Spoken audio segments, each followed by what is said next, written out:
Welcome to Pharmacy View, Technology and Pharmacy Business podcast series, where we provide regular interviews with pharmacists and key industry people within the Australian pharmacy and associated industry. In each podcast, we look to discuss aspects of pharmacy operation and how technology is improving or interacting with each guest's current role or pharmacy-related business. I'm your host, Scott Carpenter, and today's guest is sponsored by Shopfront Solutions, leading the way in digital marketing and communications, providing a cloud-based platform for pharmacies to manage all of their digital and print collateral and messaging. In today's podcast, we're talking to Richard Manthey, Head of Data and Information Solutions at Pharmacy Platform, and my co-host is Anthony Sapountzis, co-founder and Head of Development at Arian Technologies. Welcome, Richard and Anthony. Thanks, Scott. So, Richard, for anyone in pharmacy that may not know you, I'm not saying that there could be many of those, but tell us a little bit about yourself and your career history. Thank you, Scott. Yes, 25 years in pharmacy this year, starting out in Adelaide, working through with suppliers, wholesalers, through retail chains and running an independent retail program, working through franchise development for getting the right brands into the right stores, to making sure that the fit of the mindset and the behaviour was right. And most recently in data and information solutions for the last 6 or 7 years, and based currently in Brisbane, and had a stint in Melbourne somewhere in the middle of all of that. So, been a fairly broad customer and employment range, I guess, across the entire pharmacy industry over the last 25 years. Yeah, we actually met when you were in that Melbourne stint. We met, yes, that would be a good 10 years ago now, I suppose, when I was in that Melbourne stint looking after the retail program for independent pharmacy. So worked really closely with both Scott in the past, Anthony, Andrew, and everyone in the team. Yep. Cool. Thanks, Richard. So, gents, today's discussion we've labelled as about cyber and data security in Australian pharmacy. We've heard recently about hospitals and medical facilities being hacked or having their data locked and stolen. Is this relative to pharmacy, and are there examples or what pharmacies should be doing to protect their system?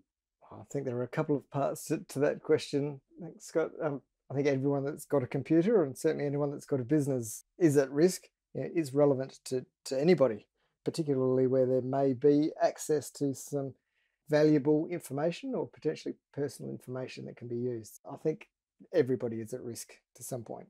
Yeah, whether you're a business or a consumer, or just a person at home, there's the same risk, really. Just the amount of information they can get varies. Correct. So on that basis, again, from a layman's point of view, would I be potentially less at risk because I'm not a name brand or a known industry as an individual? I'm not saying that I wouldn't be at risk, but is a business with medical records at a higher risk? Certainly, I think any business is a higher risk than an individual, but I think in the business where you have some of that rich information, personal information, health-related information, I think there is certainly a heightened risk. I think you've got more of a priority to protect that data when normally you wouldn't do it for yourself. But the risk probably comes down to who is hunting for that data to try and expose it. So then I guess, gents, in terms of a pharmacy, the risk is there to a lesser extent, probably sales data, but really patient and client script data would be the risk in a pharmacy. I think that's where the higher level of risk is, and I think that's probably where the most value to a potential hacker is going to be, where you're looking at personal identifiable information and the health information and potentially linking the two together. Yeah, that can be used for some nefarious purposes, such as impersonation, and exploited throughout the internet if they can get to it. Okay, so what would a pharmacy be looking for then? Obviously, most pharmacies these days have got good internet systems. They've got good dispense and point of sale providers. They've got other third parties that are working for them. What are some of the risk factors that they should be looking at? Well, I think if you look at your very first point there, that most people have got good dispensary and point of sale vendors. A lot of the software providers are updating their systems and providing some security into their system already, making sure that the system's protected on an ongoing basis. And I think that is just a part of it. I think there's the bigger risk, or the other parts of the risk, I guess, are the behaviours that happen within the store. Yeah, and that's things like passwords, access controls, sharing of passwords across everybody in the same pharmacy, right? So having one password, one login is a very, very poor example of security. I remember a few years ago when we were deploying the Shopfront into a couple of stores, there was sticky notes all over the monitors with random passwords for sites that people would have to, that would be their system to recognize what the password was for whatever they had to log into. Yeah, That's so a classic case I think most people have seen when they go through offices or wherever they work. There's sticky notes on monitors and they're generally showing passwords to things. yeah, you're correct. I've seen that in many occasions, but I've also seen the much more organised ones that have printed it up on and laminated it in A4. So it's much easier to read and take the whole lot rather than just individual little I thought you were tags. going to say moving to Excel and sharing a sheet with every password and account in it. No, but it wouldn't surprise. With the passwords and the sharing access control, it comes down to having good passwords and managing that control, really. So if you have one password for all your accounts, if one of them can get compromised, then all of them can get compromised, especially your email. That's the gateway to everything then. The access controls would relate to people, so employees coming in, getting access to the accounts, they leave, they still have all that knowledge with them because that's a shared password, or you haven't removed their account from your internal systems, so they can still access it if they wanted to. It's maintaining those security practices on the computer as you would in your store. So you will take their key card away and not let them into the store. That latter is actually one of the pieces that we see the most. People have had access to the systems, they've had the password, they've left the pharmacy, and the system is still open and their access has never been removed. So, gents, on that, what's the solution here for a pharmacy? Because again, most pharmacists and their teams are always busy. Customer service takes priority, stock, etc. But I guess what's the system or what's the prompt for them to, on a regular basis, go through and clean up data access points? Is it as simple as a diary note, or is this something that it should be sort of like a procedure, like in-house housekeeping, effectively, as someone goes as part of that process of letting go of a staff member, or it's just a 3-month or 6-month check-up depending on who's working on. Yeah. And many of the stores or the groups have some standard operating procedures that they have in store to follow. And many of those have processes and protocols in place to manage passwords, to manage system control, and to go through and clean up the back end where staff have left or where new systems have been brought in to make sure that the right people have got right access and right levels of access, and to be able to pass on the right information to new staff as they come on. Yeah, but then, just like normal password policy enforcement, you shouldn't have password as your password. So it's only going to be as strong as the password you've got in the system as well. So how am I going to remember it, Anthony? That's the problem. People say they can't remember it, but there are tools online for remembering your passwords. Correct. So I've got one service that we use. We've got around about 150 accounts recorded in there. I only have to remember the one password, and the rest are 55 character randomly generated things that can't be hacked easily. Yes. So there are tools and services available to help you with that. But the security of your password is going to be the weakest link across everything pretty much. Yeah, I agree with that. And also having systems put in there to make sure that those passwords are changed periodically as well. So if I sum that discussion up then, or that point up, are we suggesting then a pharmacy good practice would be every, say, 3 months to go through and change passwords and delete accesses for people that have left? Might be a good kind of electronic diary reminder for pharmacies. Absolutely, yeah. Whether it's 3 months or whether it's monthly, I think as long as there is the process that's in place, and I think the more complex the password structure and system, as Anthony was saying, the 55 character randomly generated system, maybe slightly more than most would anticipate.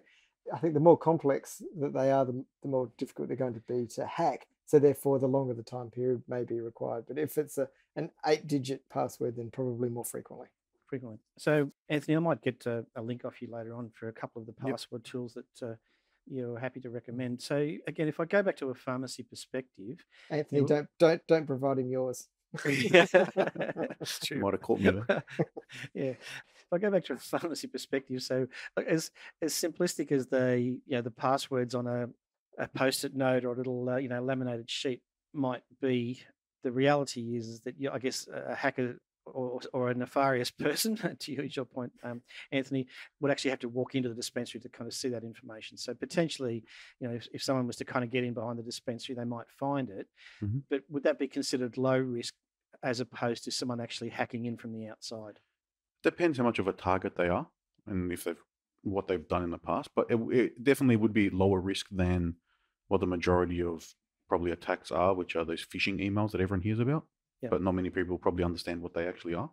Okay. So that is where there'll be some site has been exploited, and then the hackers will take all the email addresses from that and just send an email out to all of them that looks like it came from that website and saying, oh, we've been hacked, you need to change your username and password. And then someone will go into this fake website that looks exactly like the one they were meant to go to and provide the username and password. And then what that does is that gives the hackers, maybe, I don't know, 0.5% or 1% of people would actually do that many accounts to then go, all right, your email is at Hotmail or your email is at Gmail. Then they'll take that password and say, all right, did you use the same password on every service? Let's go and see if we can get into your emails. Or let's just try against some other well-known services and see how far we can get. And then once they've done that, they can then take over a lot of stuff. And then the worst case, extrapolating that out, is they can get into your banking accounts and lock you out and transfer money, not just access emails and see what online shopping you've done. As well. So I'm still interacting with quite a few pharmacies around Australia with a couple of the businesses that I'm involved with.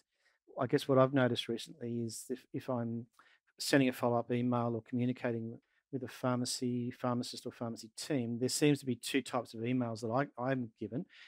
One might be person at dispensary point of sale provider.net.au, or the other one might be a Gmail account, which they're obviously accessing through just an internet connection. Am I right in making a call that says that the dispensary point of sale system provider email is pretty secure, but the Gmail one is not? Depends who you're dealing with. If it's a personal person and they don't want to share their email with their organization, then they'll give you the Gmail.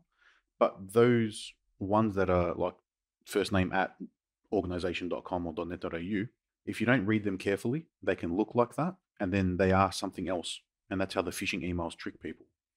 So where my email would be anthony@arion.com.au, it might be arion.com.au. If someone doesn't read that carefully, they'll think it's the right email from myself, but it could be the hacker.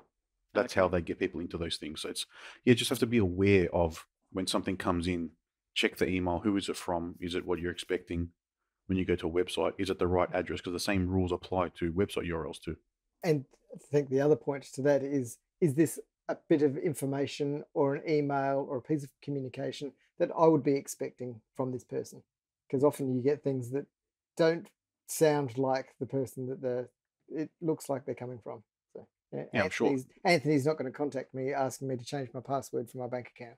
Yeah. Some people, the banking ones are the ones they probably get used to, like, oh, you got an email from PayPal saying this is an incorrect transaction. Please log in to verify.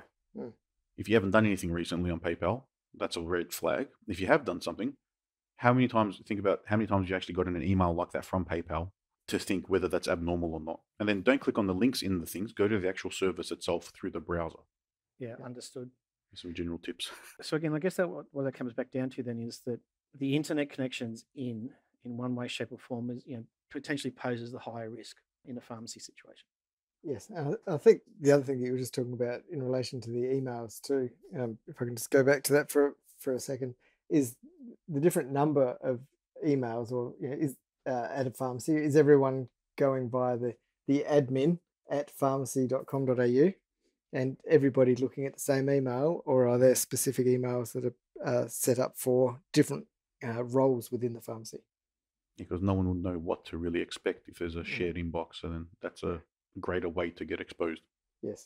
Yeah, okay. So again, if you've got this shared email address, that potentially then raises the risk even higher, because as you said before, if you see an email that you're not expecting, but if it's a shared email address and someone else opens that email, they could actually, in effect, create the incursion without realizing it. Yep. Correct. Okay. All right. So the result of this is that if it's a pharmacist or a pharmacy team listening to this, it might be a good practice to kind of go in and just tighten up this area. You may not have been actually hit or hacked to this point in time, or you might be being hacked and you may not even know it, but the risk is real and the risk is there, and just have a protocol around internet accesses. So I guess that would bring me to the next point then, and that is the third party platform accesses. And Anthony, to your point, Shopfront Solutions, if there's a client out there with Shopfront Solutions that's has got that system in, what are some of the things that pharmacies should be looking for? Because I'm sure Shopfront Solutions, a client, is probably just one of many cloud-based platforms that are accessing pharmacy computers these days. Yeah, so with Shopfront, it can be set up on any computer in the pharmacy, and those computers are generally running the POS software.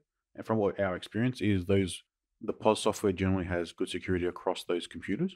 Or if they're part of a banner group or a group, then those groups have imposed certain policies on the computers that prevent access. So we've generally worked with IT departments in the past to open up access for our app to get in. So when you're on the internet, you're sending data out and you're getting data back into the pharmacy. So what happens is, unless you've got a firewall in place, then everything can come into the pharmacy. A firewall will prevent most access and allow what's whitelisted. So we approach the groups and get our product whitelisted to allow access to that. And that's generally what should happen with most third-party software that is getting installed. If you're an independent and you're running your own computer systems, then there's firewalls built into Windows, but they're not probably going to be anywhere near as sophisticated as what's happening through those managed providers. Yeah, that's a really good point. I think you'll find too, some of the good point of sale vendors and the good point of sale systems will also have some of that firewall protection for all of their pharmacies and their stores. But it is a very good point too about the third parties. And there are many tools and services out there that are designed to help the pharmacies be more efficient, more professional, more profitable by using the tools and services effectively. But you do need to understand what data they are using, what they're accessing, and how to use those tools and services to make sure that some of those system and access controls, like we were talking about earlier, are in place. And the good ones that are out there too will be working through, just like Shopfront, to make sure that they are whitelisted with the services firewalls. Yeah, so Richard, on that basis, and again, I'm probably a bit old school now, but I remember a few years ago where reps from suppliers or companies would have an agreement to come in and extract a bit of data. I would expect that that's not the case anymore because A, there's less people on the road, and B, there's greater connectivity to pharmacies. So how does that tie in terms of that data extraction? Because I'm going to suggest in some instances, pharmacies or pharmacists just say, yeah, okay, it's a reputable company. They're going to help me in some way, shape, or form. But the reality is, what should they be looking for? Or if they've got someone accessing their data, what areas should they may be concerned about that they're not currently potentially? Well, to your first point, suppliers coming in and taking data in the old days, if you're talking about the USBs that people used to bring in, don't see so much of that anymore, and sort of hope to not see any of that anymore, because there is a higher risk of transferring viruses from the USBs into stores. I don't see so much of that anymore. There are a few reputable companies now that are doing the data extraction on behalf of suppliers. They do have the whitelisting security passes to go through the firewalls and to work with the pharmacies and provide that data on a meaningful basis. Also understanding the rules around privacy, the privacy principles, and making sure that they're not accessing information, personal identifiable information that they shouldn't be, without specific consent from consumers or the like to be able to take any of that information. So on that basis, Richard and Anthony, if a supplier or a third party has been given approval through the point of sale dispensary platform, you would then work on the basis that that's kind of okay. It's coming through the firewalls okay, and that the dispensary point of sale company is actually managing and monitoring the security on that. Not to say that a pharmacy is not still at risk, but again, coming through that arena, it's potentially lower risk or lowest risk. If as a pharmacy you've got someone accessing your data that's not through your point of sale dispensary provider who then there's potentially a higher risk? Not necessarily. It'll depend on the organization, how they've developed the software in the end. But it just depends, what controls are in place to do that and what access they have to that data. Most places, if they're approaching a pharmacy as with a product or a service, are above board and doing things properly. So you're not going to just get someone walking off the street randomly going, I've built this software, you've never heard of it, let's put it on your computer and take some data. That's not going to happen where there's a big risk. Do you agree, Richard? There is definitely a big risk. That would be a big risk, but you're not going to see that very often. Yeah. In fact, in the 25 years, I don't think I've ever seen that. Yeah, well, I just made up an example. Yeah, no, that was yes. No, you're never going to see that sort of thing. And I think, the fact that people used to come and take data from USB using the USBs is diminishing as well. It gives extra third parties are less likely to be formed, I guess, because you do need to go through the proper channels and work with all of the point of sale systems. Yeah, so when we've worked with them in the past, we have to get access from them. They have to allow us onto the whitelist. They only enable certain parts of their API or system for us to read data from. Writing data is then another request that you have to put forward to them and provide a good case as to why you should write data. So they're fairly controlled and stringent as to how and what you can get. Yeah, most of the systems are very controlled in allowing that access. Okay, and so, rightly so. yeah. So again, if access to a pharmacy computer systems coming through the dispensary point of sale, through the guild, PBS links, etc., we're going to work on the basis that that's okay. If a pharmacist, listening to this or hearing about this, was to go back into their pharmacy and maybe have a look at things, what's some of the things that they should probably investigate just to kind of make sure that everything's okay?